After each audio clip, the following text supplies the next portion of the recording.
Hello students, स्वागत है आपका आपके यूट्यूब चैनल अल्फा क्लासेस में। आई होप कि आपकी प्रिपरेशन अच्छी चल रही होगी। ट्रायंगल के एक्सरसाइज में कुछ 11 क्वेश्चन कराए जा चुके हैं पिछले लेक्चर्स में।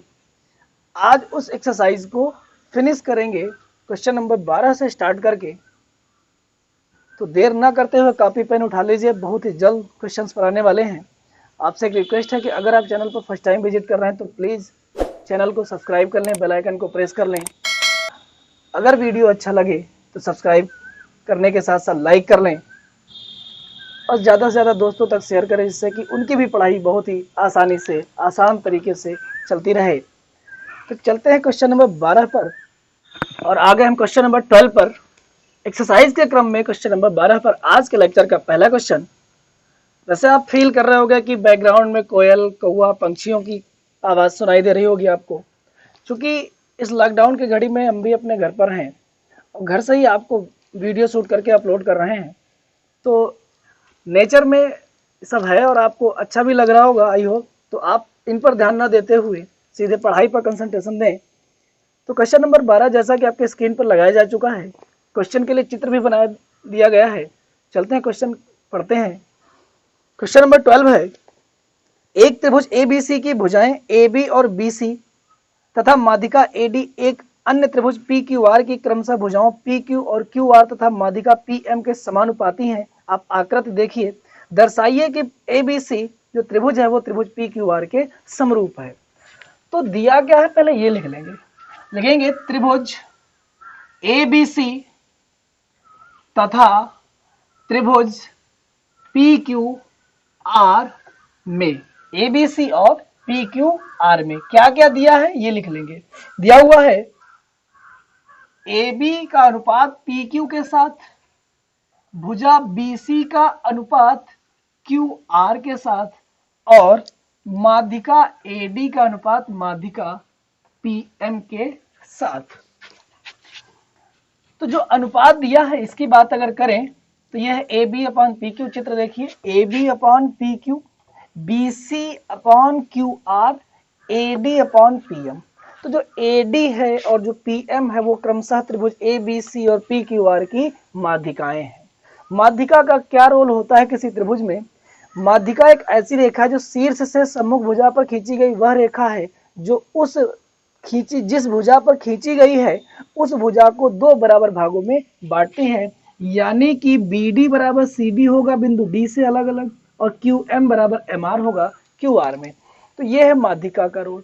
तो अब यहाँ पर हमें क्या करना है, सिद्ध करना है कि त्रिभुज ABC और त्रिभुज PQR क्या है, समरूप हैं। भुजाओं का अनुपात दिया है, इसके जरिए हम ये दिखाएंगे कि त्रिभुज किस तरह से समरूप हो सकते हैं। तो भुजाओं के जरिए अभी हम ट्रिपल एस कसौटी या सास कसौटी को अप्लाई कर सकते हैं, क्योंकि किसी कोण का अभी जिक्र नहीं हुआ है तो ट्रिपल ए या डबल ए कसौटी को अप्लाई नहीं कर पाएंगे। तो ट्रिपल एस या SAS के जरिए ही हम इसको फॉलो कर सकते हैं। तो अभी हम भुजाओं को अगर देखें तो AB PQ के साथ, BC QR के साथ, AD PM के साथ अनुपात में है। तो ये बताइए, जब तीनों अनुपात में बराबर हैं तो AB अपॉन PQ बराबर, इन दोनों को अगर हम हाफ से भाग मतलब 2 से भाग कर दें तो ये क्या बराबर रहेगा? बिल्कुल रहेगा। क्यों नहीं रहेगा?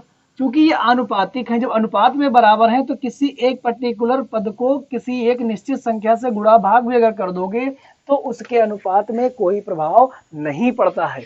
अब हम इस चीज का फायदा उठाएंगे। हाफ BC का आधा हम क्या लिख सकते हैं, BD। QR का आधा क्या लिख सकते हैं, QM। बिल्कुल यहाँ डेफिनेटली लिखिए। तो AB upon PQ equal to BD upon QM equal to AD upon PM। तो अब ये जो तीन भुजाओं का अनुपात है, तीन अनुपात में वो कहाँ से मिल रहा है, जरा एक त्रिभुज ढूंढिएगा। तो AB ये भुजा, BD ये भुजा, AD ये भुजा, त्रिभुज ABD में ये मिले। PQ QM PM, PQ QM PM ये त्रिभुज PQM में, और तीनों भुजाएं इस लेफ्ट वाले ट्रायंगल्स के सिमिलर हैं। और जब मेरे भाई सिमिलर हैं तो ट्रिपल एस कसौटी से लेफ्ट वाले त्रिभुज समरूप हो गए। क्या हो गए? समरूप हो गए। अब आपके मन में ये चल रहा होगा कि समरूप इन्हें और इन्हें करना है। हम इसे और इसे क्यों कर रहे हैं? हाँ जरूरत है, थोड़ा सा आगे देखें समझ आएगा। तो जैसे हम इन्हें समरूप लिखेंगे तो लिखेंगे त्रिभुज ए बी डी एंड त्रिभुज पी क्यू एम में ट्रिपल एस समरूपता की ट्रिपल एस कसौटी से जो त्रिभुज है ए बी डी समरूप हो जाएगा पी क्यू एम के। और जैसे ही मेरे भाई ये दो त्रिभुज समरूप हो गए तो इनके संगत कोण क्या हो जाएंगे? बराबर। यानी कि कोण बी क्यू के बराबर।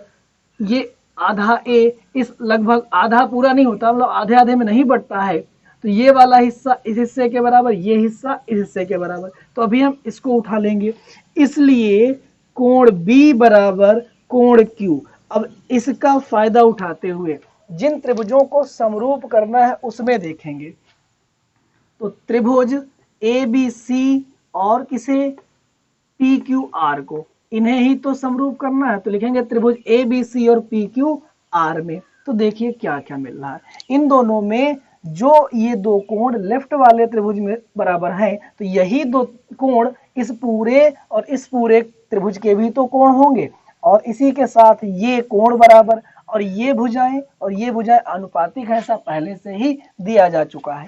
तो लिखोगे चूंकि कोण बी बराबर कोण क्यू के, एंगल बी एंगल क्यू के बराबर, and A B upon P Q equal to B C upon Q R. तो आप क्या नोटिस कर रहे हो कि इस त्रिभुज और इस त्रिभुज के वे दो भुजाएं अनुपात में बराबर हैं जिनके बीच बने कोण भी बराबर हैं।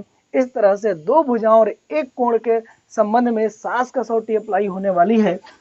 इसलिए एस ए एस कसौटी से जो त्रिभुज ए बी सी है मेरे भाई, वो पी क्यू आर के क्या होगा? समरूप होगा। और इसी के साथ देखते देखते ये क्वेश्चन आपका प्रूव हो चुका है। एक बार फिर से इसको समझाने का प्रयास करते हैं, आपके लिए आसान बनाने का प्रयास करते हैं। बहुत आसान है, ध्यान से देखिएगा। क्या दिया है? ए बी पी क्यू के साथ, बी सी क्यू आर के साथ, ए डी पी एम के साथ अनुपात में क्या है? बराबर है। तो जब ये अनुपात में बराबर है तो हमें अब ए बी सी और पी क्यू आर को समरूप दिखाना है। समरूप हो सकते थे अगर ए बी पी क्यू के साथ, बी सी क्यू आर के साथ और ए सी पी आर के साथ होता, बट यहाँ ए डी पी एम के साथ है, नहीं कह पाओगे ये बात। तो ऐसे में ये जो दिख रहा है, अब यहाँ पे जो बी सी और क्यू आर को देखो तो जो ए डी और पी एम है इनकी माध्यिकाएं हैं। भाई जब माध्यिकाएं हैं तो उनको आधे आधे में बांटती हैं। तो बी सी और क्यू आर को हम क्या किए? दो से भाग किए, बी सी को और क्यू आर को, और हम ये बना लिए। बना सकते हैं क्योंकि अनुपात पर कोई इफेक्ट नहीं पड़ेगा। किसी एक निश्चित संख्या से अंश और हर को गुणा कर दो या भाग कर दो, अनुपात में कोई प्रभाव नहीं पड़ेगा। तो इस तरह से अब त्रिभुज A B D P Q M जो है समरूप हो जाएंगे। ऐसा करते ही जब समरूप हो गए तो मेरे भाई बी और क्यू आपस में इक्वल हो जाएंगे, और इक्वल होते ही हम त्रिभुज ए बी सी और पी क्यू आर में पहुंचेंगे। और इस तरह से ए बी पी क्यू के साथ, बी सी क्यू आर के साथ अनुपात में पहले से ही बराबर है, आप यहाँ देख लो। और इन भुजाओं के बीच बने कोण भी हम बराबर कर पाए हैं। सास कसौटी से त्रिभुज हो गए समरूप। अब आपको समझ आ गया होगा। चलते हैं क्वेश्चन नंबर 13 पर, एक बार देख लें। और आ गए हम क्वेश्चन नंबर 13 पर। जैसा कि आप स्क्रीन बोर्ड पर देख पा रहे हैं, क्वेश्चन पढ़ देते हैं। एक त्रिभुज ए बी सी की भुजा बीसी पर, त्रिभुज ए बी सी की भुजा बीसी पर एक बिंदु डी इस प्रकार स्थित है, एक बिंदु डी इस प्रकार स्थित है कि कोण ए डी सी ये वाला बराबर कोण बी ए सी ये वाले के। तो दर्शाइए, लिख लेते हैं जो प्रूव करना है। प्रूव करना है C A square equal to C B गुणे सी डी, ये हमें प्रूव करना है। तो चलते हैं इस क्वेश्चन के सोल्यूशन की बात करते हैं। तो त्रिभुज ए बी सी और ए सी डी में ध्यान से देखिए, ये वाला कोण इस कोण के बराबर, एक कोण यहाँ पे कॉमन दिख रहा है सी, यानी कि दो कोण हमको मिल गए। तो ये दो त्रिभुज, उधर का राइट साइड वाला और बड़ा वाला त्रिभुज ए सी डी और ए बी सी समरूप किया जा सकता है। और जब समरूप हो जाएंगे तो उन्हीं भुजाओं के तो अनुपात लेने हैं।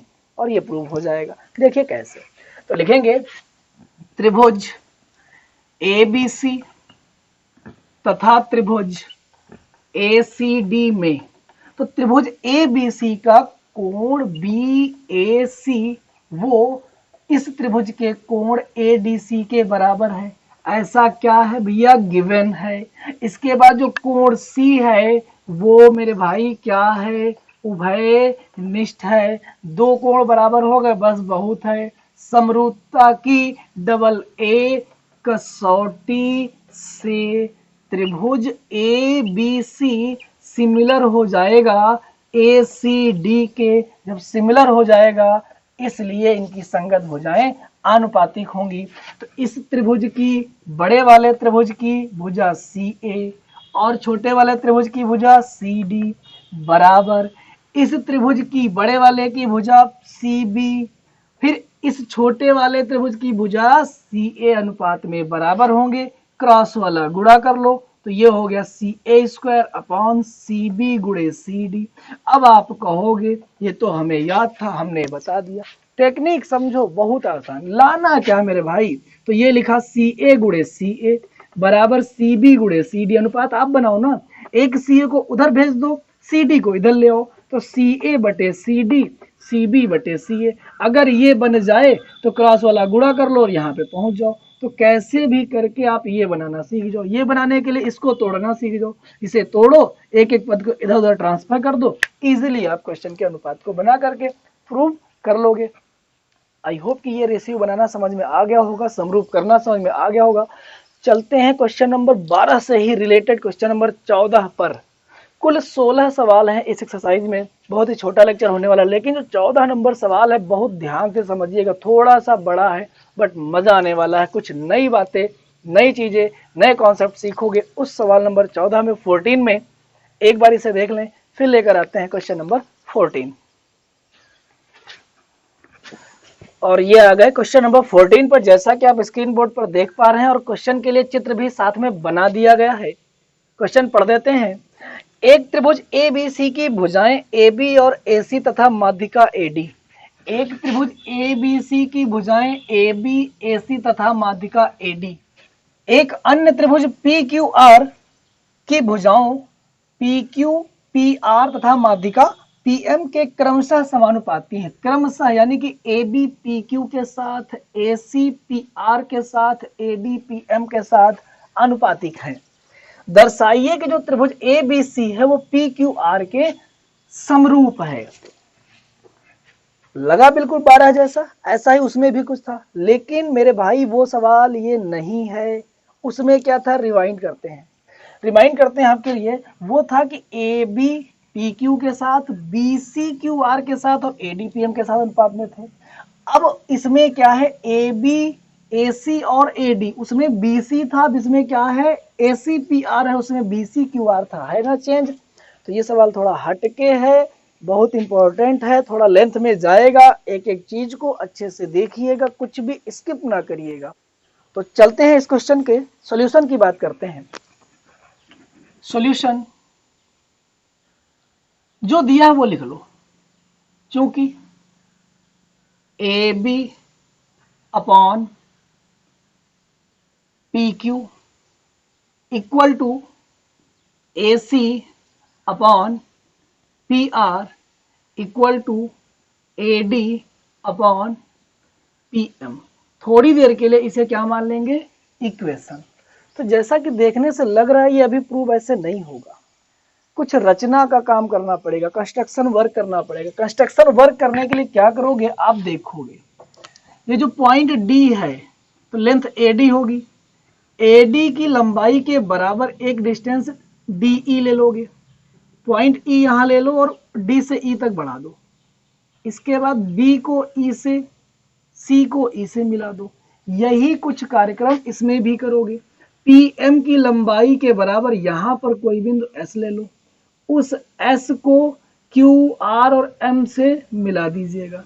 तो अब आपको पतंग के जैसा कुछ चतुर्भुज दिखाई देगा, AB, EC, PQ, SR, इस तरह का। तो यहाँ पे क्या किए हो, AD बराबर DE तथा पी एम बराबर एम एस खींचिए, ऐसा आप लिख लोगे। अब लिख देना क्योंकि ए डी बी सी की माध्यिका है, माध्यिका है, इसलिए बी डी बराबर क्या होगा मेरे भाई, सी डी। इसी प्रकार अब आप और देखो, उस त्रिभुज में पी एम क्यू आर की माध्यिका है, तो क्यू एम बराबर क्या होगा, एम आर होगा कि नहीं होगा, होगा। तथा आप रचना किए हो क्या, ए डी बराबर डी ई कामा पी एम बराबर एम एस। तो इस तरह से आप क्या देख पा रहे हो, तो आप देख रहे हो चतुर्भुज ए बी ई सी में, ए बी ई सी में विकर्ण, अब आपको दो विकर्ण मिल गए, ए ई व बी सी, ए ई व बी सी। अब इसका ये आधा भाग इसके बराबर, आधा भाग आधे के बराबर, ऐसे ही उधर भी है, ये देख रहे हो आप, चार बॉक्स में बना दिया गया है, ये दो माध्यिका से, ये दो रचना से, ये दो माध्यिका से और ये दो रचना से। तो इस तरह से जो ये चतुर्भुज दिख रहा है और वो दिख रहा है, इन दोनों के जो विकर्ण ए ई और बी सी हैं वो बिंदु डी पर समद्विभाजित होते हैं, बराबर बराबर भागों में बढ़ रहे हैं। कैसे, ये बराबर इसके हाई है और ये बराबर इसके रचना की हो, ये इसमें ऑलरेडी बराबर है और ये दोनों आप रचना में किए हो। तो इस तरह से विकर्ण ए ई व बी सी परस्पर समद्विभाजित होते हैं, परस्पर समद्विभाजित होते हैं। जब समद्विभाजित होते हैं तो इस कॉन्सेप्ट में ये जो चतुर्भुज है एक समांतर चतुर्भुज बन जाएगा। इसलिए चतुर्भुज ए बी ई सी एक समांतर चतुर्भुज होगा। जब समांतर चतुर्भुज होगा इसी कॉन्सेप्ट पर, इसी प्रकार चतुर्भुज पी क्यू एस आर भी एक समांतर चतुर्भुज होगा। और जब समांतर चतुर्भुज होगा तो समांतर चतुर्भुज की क्या प्रॉपर्टी है कि सम्मुख कोण बराबर होते हैं और आमने सामने की भुजाएं बराबर होती हैं। तो इसलिए चतुर्भुज ए बी ई सी में, समांतर चतुर्भुज ए बी ई सी में अब आप देख पा रहे हो, क्या देख पा रहे हो कि जो ए बी है वो सी ई के बराबर होगा, ए बी बराबर सी ई के होगा, व बी ई बराबर ए सी के होगा, बी ई बराबर ए सी के होगा। इसी प्रकार अगले चतुर्भुज में भी, उसमें भी जो पी क्यू है आर एस के, पी क्यू आर एस के बराबर होगा, व जो क्यू एस है वो पी आर के बराबर होगा, क्यू एस पी आर के बराबर हो जाएगा। तो इस तरह से हम कुछ रिलेशन बना पाए। तो अभी अभी आप देखे हो क्या अनुपात था, अनुपात भुजाओं में कुछ ऐसा था, ए बी पी क्यू के साथ, ए सी पी आर के साथ, ए डी पी एम के साथ। तो हम लिख सकते हैं क्या, वही समीकरण एक से। तो लिखोगे समीकरण एक से, समीकरण एक को उठाओगे और लिखोगे A B upon P Q equal to A C upon P R equal to A D upon P M. बहुत ही सिंपल कॉन्सेप्ट है, बस थोड़ा डीपली आप कंसंट्रेट होकर कंटिन्यू देखते रहिए, समझ आने वाला है आपको। तो अब इस तरह से आप नोटिस करो, जो ए सी है वो पी आर है, ये दोनों कहाँ कहाँ किस तरह से बराबर है। तो ए सी है वो बी ई के बराबर है, तो ए सी की जगह बी ई डाल दोगे। पी आर जो है वो क्यू एस के बराबर है, तो क्यू एस डाल दोगे। तो यहाँ A B upon P Q बराबर ए सी की जगह क्या लिख दोगे, बी ई, ए सी की जगह क्या लिख दोगे, बी ई बटे पी आर की जगह क्या लिख दोगे, क्यू एस बराबर ए डी को अगर दो गुना कर दें तो ए ई बन जाएगा, पी एम को अगर दो गुना कर दें तो पी एस बन जाएगा। तो दो से ऊपर गुणा कर दिया, दो से अपॉन में गुणा कर दिया, कर सकते हैं चूंकि अनुपात बराबर है और वो उसी अनुपात में रहने वाले हैं।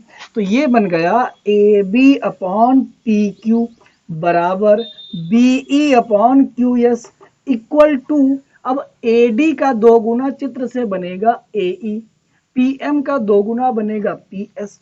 अब इन भुजाओं का अनुपात देखो किस त्रिभुज में आपको लेकर जाने वाला है। तो AB PQ के साथ, BE QS के साथ, AE PS के साथ, यानी कि इस बड़े से चतुर्भुज के लेफ्ट वाले त्रिभुज में ABE में जा रहे हो, इस चतुर्भुज में लेफ्ट वाले त्रिभुज PQS में जा रहे हो। तो ये जो है ट्रिपल एस कसौटी, तीनों भुजाओं का अनुपात बराबर आया, इसलिए ट्रिपल एस कसौटी से जो त्रिभुज ABE है वो किस त्रिभुज के, PQS के समरूप होगा। तो जब समरूप होगा तो संगत कोण बराबर हो जाएंगे, और जब संगत कोण बराबर हो जाएंगे तो कोण BAE, ये वाला कोण उसके QPS के बराबर होगा। समीकरण 2 मान लो, एक समीकरण आप यहां मान चुके हो, एक अगली समीकरण यहां मान लो। अब ये होने के बाद लिख दोगे इसी प्रकार। इसी प्रकार का मतलब क्या, जिस तरह से ABE PQS के सिमिलर किए हो उसी तरह से ACE PRS के समरूप हो जाएगा, बिल्कुल हो जाएगा। यही कंडीशन आप उधर अप्लाई करके भी तो कर सकते थे। ACPR को हम इस तरह से AB और PQ को उधर से भी बराबर कर सकते थे इन भुजाओं के साथ, तो अगला त्रिभुज भी समरूप हो जाता। यानी कि एक कर चुके हैं, अगले को हम कह सकते हैं। सो काइंड त्रिभुज ACE सिमिलर होगा PRS के। तो जब ये सिमिलर होगा तो इधर वाला कोण इधर वाले के, ये इसके बराबर हो गया, इसके बराबर हो गया, और ये वाला इसके, यानी कि तब CAE का जो एंगल है वो कोण RPS कहो या SPR कहो, तो RPS के बराबर होगा। समीकरण नंबर 3 मान लो। अब 2 और 3 को जोड़ दो बस। तो समीकरण 2 व 3 को जोड़ने पर, और जैसे ही मेरे भाई जोड़ दोगे, जैसे ही इसे जोड़ दोगे तो B, अब डायरेक्ट अगर समझाएं आपको जोड़ने पर, तो BAE ये वाला, CAE ये वाला, तो ये प्लस ये जब करोगे तो BAC बनेगा। क्या बनेगा, BAC। उधर QPS ये वाला, RPS ये वाला, तो जब इन दोनों को जोड़ोगे तो मेरे भाई QPR बनेगा। एंड ये तो बराबर हो गया, एंड ABPQ के साथ ACPR के साथ अनुपात में पहले से बराबर है, Q के साथ ACPR के साथ अनुपात में बराबर है, इसलिए 2 भुजाएं और एक कोण, ये भुजा ये भुजा, बीच बने कोण बीच के बने कोण बराबर है SAS कसौटी से। तो SAS कसौटी से जो त्रिभुज ABC है वो त्रिभुज PQR के समरूप होगा। तो अब इसी के साथ प्रूव हो चुका है क्वेश्चन नंबर 14। आई होप कि कुछ समझ में आया होगा। एक बार इसे रिप्ले करके देखो, प्रैक्टिस करो, साथ साथ लिखो, समझ में आएगा। बहुत ही इजी वे में बताया गया, बहुत डिटेल करके बताया गया है, बहुत कुछ नया जाने हो इस सवाल में। चलते हैं अगले नंबर 15 नंबर के क्वेश्चन पर, एक बार इसे देख लें। और अब चलते हैं क्वेश्चन नंबर 15 पर। जैसा कि आप स्क्रीन बोर्ड पर क्वेश्चन देख रहे हैं, साथ में चित्र भी बना दिया गया है। क्वेश्चन एक बार पढ़ देते हैं। लंबाई 6 मीटर वाले एक ऊर्ध्वाधर स्तंभ की भूमि पर छाया की लंबाई 4 मीटर है। एक स्तंभ है DE जिसकी लेंथ 6 मीटर है, छाया जो उसका शैडो है वो कितना है, 4 मीटर है। इसी के साथ जबकि उसी समय एक मीनार की लंबाई की जो छाया है वो जो है 28 मीटर है। मीनार की ऊंचाई ज्ञात कीजिए, मीनार की ऊंचाई ज्ञात कीजिए। तो इसी समरूपता के कसौटी पे अप्लाई करके हम त्रिभुजों के समरूप होने पर भुजाओं का अनुपात लेंगे और इस तरह से अज्ञात भुजा को ज्ञात कर पाएंगे। तो सॉल्यूशन की बात करें तो यहाँ पर देखिए कितनी भुजाएं, ये मान लो H है, ये भुजा इसके साथ संगत है, ये भुजा इसके साथ संगत है। तो कैसे भी करके ये छोटा वाला त्रिभुज बड़े वाले के समरूप हो जाए। समरूप होने के लिए अभी कोण दिखाओगे, भुजा एक अज्ञात है, बता ही नहीं पाओगे। तो ऐसे में लिखोगे त्रिभुज CDE व त्रिभुज ABC में।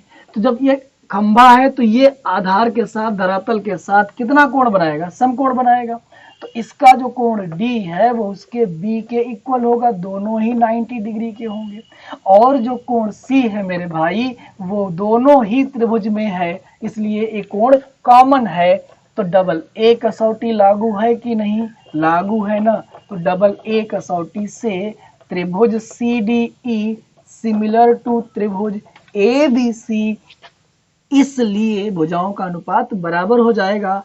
इसलिए AB बटे DE बराबर BC बटे DC। वैल्यू रख दो। तो AB क्या है H, DE 6, BC 28 और CD या DC 4। 6 को बस ऊपर भेज दो। तो H बराबर 28 गुणे 6 बटे 4, 4 सते 28 और इसी के साथ ये 42 मीटर। और ये हो गया आपके इस 15 नंबर क्वेश्चन का आंसर। बहुत आसान है। एक आखिरी सवाल पर चलते हैं, बस एक क्वेश्चन और लेक्चर खत्म होने वाला है, तो बने रहिए। बस एक अंतिम क्वेश्चन और इम्पोर्टेंट क्वेश्चन है, बहुत ही इम्पोर्टेंट क्वेश्चन है, बस एक बार देखने की जरूरत है, आपको समझ आ जाएगा। चलते हैं अगले क्वेश्चन की ओर, एक बार देख लें। और आ गए क्वेश्चन नंबर 16 पर। क्वेश्चन नंबर 16 जैसा कि आपके स्क्रीन बोर्ड पर दिखाई दे रहा होगा, पढ़ देते हैं। चित्र बना दिया गया है। क्वेश्चन है AD और PM त्रिभुजों ABC और PQR की क्रमशः माध्यिकाएं हैं। तो AD और PM जो भुजाएं हैं ABC ट्रायंगल और PQR ट्रायंगल की माध्यिकाएं हैं। इसी के साथ दिया गया है जबकि जो त्रिभुज ABC है PQR के समरूप है। आप पंक्षियों के कोलाहल पे ध्यान न दे करके पढ़ाई पर थोड़ा ध्यान दे लें। तो ये जो ट्रायंगल है सिमिलर है। सिद्ध कीजिए कि AB upon PQ, AB upon PQ equal to AD upon PM, ऐसा प्रूव करना है। तो चलें सॉल्यूशन की बात करें तो जो प्रूव करना है, अगर हम लिख लें यहाँ पर ध्यान रखने के लिए, AB upon PQ equal to AD upon PM, यही तो लाना है। जी हाँ, सॉल्यूशन की बात करें तो आप यहां देखें, क्योंकि त्रिभुज ABC सिमिलर टू PQR के होगा तो सारे कोण बराबर होंगे, नहीं चाहिए, केवल इसको लिख लो, क्योंकि जिन भुजाओं का अनुपात बनाना है वो इन्हीं त्रिभुजों में है। AB PQ AD PM है ना लेफ्ट वाले में। तो अब तो कोण B बराबर कोण Q, इसे रोक लो, क्योंकि यहां से AB बटे PQ बराबर BC बटे QR लिख सकते हो, क्योंकि त्रिभुज समरूप है, दो अनुपात हम उठा सकते हैं। अब जैसा कि आप जानते हो, जैसी जरूरत है वैसा करेंगे।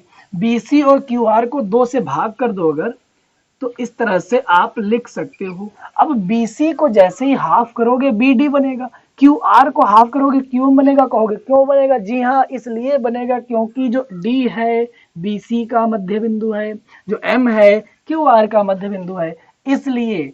तो AB upon PQ equal to लिख लोगे BD अपॉन QM लिख देना, चूंकि जो D है BC का एंड M QR का मध्य बिंदु है, इस रीजन से। तो ये आ गया। अब इसे एक समीकरण बना लो। अब दो त्रिभुजों में आ जाओ, लेफ्ट वाले में। तो त्रिभुज ABD व त्रिभुज PQM में क्या देख रहे हो? समीकरण 1 से AB upon PQ equal to BD upon QM हो जाएगा। एंड जो B है वो Q के क्या है? बराबर है, कर चुके हो मेरे भाई। तो इसलिए त्रिभुज किस कसौटी से? दो भुजाओं का अनुपात और बीच बना कोण बराबर है, इसलिए सास कसौटी से नाम बड़ा फनी है, सास कसौटी से त्रिभुज ABD सिमिलर टू त्रिभुज PQM, और अतः जब ये त्रिभुज समरूप हो गए तो इनकी सब भुजाएं अनुपात में आ जाएंगी। अतः AB बटे PQ बराबर AD बटे PM, हैंस प्रूव्ड, जैसा कि हमें सिद्ध करना था, जिसे इति सिद्धम कहते हो। और इसी क्वेश्चन के साथ, इसी लेक्चर के साथ ट्रायंगल की ये 6.3 exercise finish have done. I hope कि ये क्राइटेरिया, आज तक के लेक्चर आपको समझ आए होंगे, आपकी प्रिपरेशन बहुत अच्छी चल रही होगी। कंसंट्रेशन बनाए रखें। मिलते हैं बहुत ही जल्द अगले लेक्चर में, जिसमें कि त्रिभुजों के, समरूप त्रिभुजों के क्षेत्रफलों का कॉन्सेप्ट डिस्कशन किया जाएगा। एक एक थ्योरम को कोशिश रहेगी कि एक एक लेक्चर में डिराइव कराया जाएगा, जिससे कि बहुत ही आसानी से आपकी तैयारी हो सके।